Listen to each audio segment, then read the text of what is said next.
Hollie McKay, thank you so much for joining us today. Thank you so much for having me. Excellent. Hollie, so tell us, you're a journalist, war correspondent, an author, a mum, and then you also have people like me harassing you for interview times. How do you manage to cope with everything? How do you manage your time? Oh, I don't know. I think, yeah, we use the word cope loosely, right? I think, I mean, time management is always a challenge. It's just always a challenge. But especially now being a mom, I think back and I think, gosh, what did I do with my time that I had Yeah, before that I thought I didn't have? Because you have to multitask in a way that you've never. I mean, I've never had to multitask before in my life, but I think it actually makes you more productive in some it ways because does. you really know you can't waste time that you wasted before, maybe scrolling or watching something silly or whatever. So you really have to use you have a smaller window of time, so you have to use it really wisely. I think you're right, and I think it is also addictive. I've been running around like a headless chicken today, but I wouldn't have it any other way. I love to be productive. Yeah, absolutely. And it's just, I thought having a child, I didn't know how I'd feel in terms of going back to work and doing the things, but it's actually made me more driven to continue to do the work. And, Amazing. yeah, it makes me, I mean, it's obviously a little bit harder now and I have to do things a little bit differently, but my drive to report, to go to these places, to do what I'm doing, it's as sort of fervent as ever because you see what's happening in the world, and I know there's for so me much. being fortunate, very fortunate to be in a safe place with um, a roof above my head, and I never want to be too content, if that makes sense. That's what I was thinking.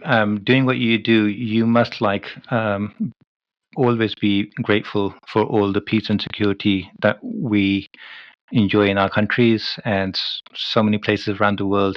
Um, is just so difficult. So tell me, when did you actually start journalism, especially like war journalism?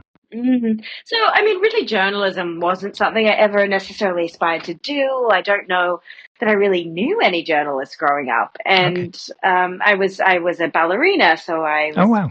I loved to write, but I very much loved the creative side of things, and sort of thought I'd be going into something that was more artsy or ballet, and I ended up breaking my ankle when I was 18, so I went back to school.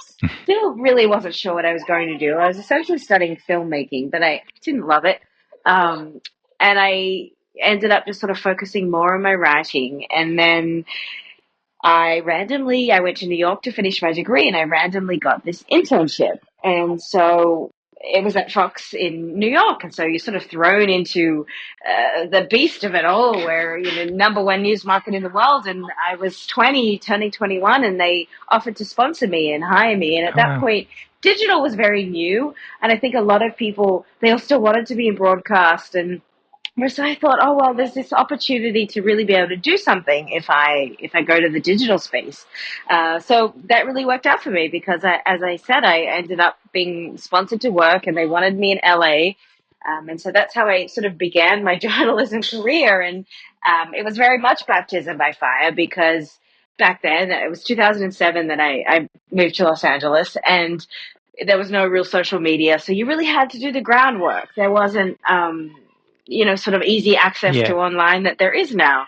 And so that's how I kind of got my foray into general assignment. So, being in Los Angeles, one minute you would be at the Oscars, the next minute you'd be at a courthouse covering a trial. So it was really just, it was so sporadic. Every day was so different. And I think it was sort of in my early 20s that the Iraq and Afghanistan wars were going on, and I just got really curious about what was happening. I was traveling a lot just personally, and I just was fascinated by everything that I didn't know. And I thought, how do I not know that these places exist? How do I not know the dynamics of these Hmm. places? How do I not know the way that the majority of the world lives? And I thought, gosh, if I don't know this stuff, then there's a good chance that most people around me don't know this stuff either. And I think that was really the driving factor. And then I sort of really pushed and finagled my way, and I'm sure annoyed all of my bosses because they were like, who is this girl? What is she doing? And insisting that I wanted to do these stories. And I did have a great mentor at the time. He was a British journalist by the name of Dominique Di Natale, and he'd been doing foreign correspondence for a long time, and he really just encouraged me to go for it. Unfortunately, Dom died almost 10 years ago now, but I just kind of did. I went for it, and once I started doing that work, I didn't want to do anything else. Just nothing. I can imagine. You find that vocation in life, and you just, I fell in love with it, and nothing else that I could do could temper that or kind of live up to that. So when is the first time that you actually visited Afghanistan? Afghanistan, my first time there was in 2015. 2015. So was that during the first Taliban, or was it? What was happening then? That was sort of the US was still obviously sort of in charge there, and they of course, 2010 they took, isn't it? Yeah. They were winding down this sort of big mission into a smaller mission that was handing it over to the US government. But it was essentially, the US was sort of still running the show at that point. I mean, there was still a lot of fighting. The Taliban was still kind of coming back and larger than life. But I think there was a sense of downplaying a little bit, and there was a sense that maybe the Afghan government could sort of stand on its own. But I think that was very much just propped up by foreign government and foreign resources. Yeah. I had the opportunity to speak with a professor, Dr. Toki from Pakistan, and we discussed the historic events of Afghanistan from the Soviet invasion all the way, more or less, up until now. But we didn't really get a chance to explore the current situation in Afghanistan, which is what I was hoping to speak to you about, because apart from other things, I've noticed that you've also published a book recently about the situation in Afghanistan post the American withdrawal. Is that right? Yeah, so I was actually living there during the fall, and I think really one of the few journalists that stayed. I think most people evacuated out, or they had to evacuate out under their company's sort of insurance policy. But being freelance at the time, I had freedom to kind of make my own decisions, and my decision at the time was that the story is really just beginning, and I need to continue to tell it. Wow. And how did you ensure your safety in that situation with nothing is stable, everything is fluid, no one knows what's going on? I don't think you can ever really ensure your safety. I think you just have to make the best of the worst decisions in any situation sometimes. You have to make calculated, smart decisions. You have to weigh up the pros and the cons and the risks and know what you're getting into. And go with your gut. At the end of the day, it's that intuition that really, I think, keeps us alive. Yeah. Were you surprised how quickly American withdrawal happened from absolutely. I mean, it was so quick, and I think this sort of speaks to a lot of the failings of intelligence and everything that was sort of happening on the ground. So when I was there that week, before it fell, I was flying to Mazar, and I, under the invitation of General Dostum, who was, supposedly there with his troops, holding back the Talibs in the sort of Uzbek area. And I spoke to officials that I knew in the Ministry of Intelligence, the MOD, and they said, yeah, of course, it's going to be safe. There's no way that, that particular pocket's going to fall. Kabul's never going to fall.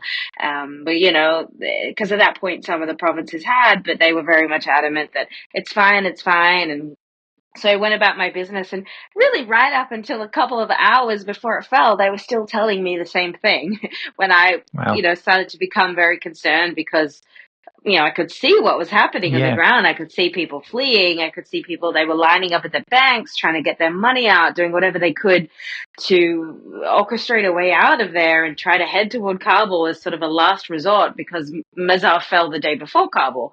It was the Saturday. Kabul fell on the Sunday afternoon. Oh, and really? So, did Mazar-i-Sharif fall before Kabul? So it kind of came from north down to south. Yeah, Kabul was pretty much, yeah, I guess once Kabul fell, it was all over. But, so yeah, so that was the Saturday. And just, yeah, I remember, and things, everything was shut. And you have a feeling, you know what's going on. And people weren't sort of returning my calls. And it was just, you could sense that things were bad and things were shifting very fast. And yeah, right up until a couple of hours before that happened, which was sort of early that evening, I mean, I was still being told the same thing. Oh, you're fine. You should be able to make it on your flight, which was Monday. My flight, of course, that was cancelled straight away as the Yeah. second it fell. But, so it just sort of spoke to me about the lack of coherence, or the lack of a willingness to really look at the picture, maybe, and assess things accurately. So, I mean, it was all very fast, and certainly, much quicker than I expected. Yeah, by a long shot. I certainly didn't think it was going to happen, not within a matter of sort of a few days, let Yeah. alone I thought it would be a few months.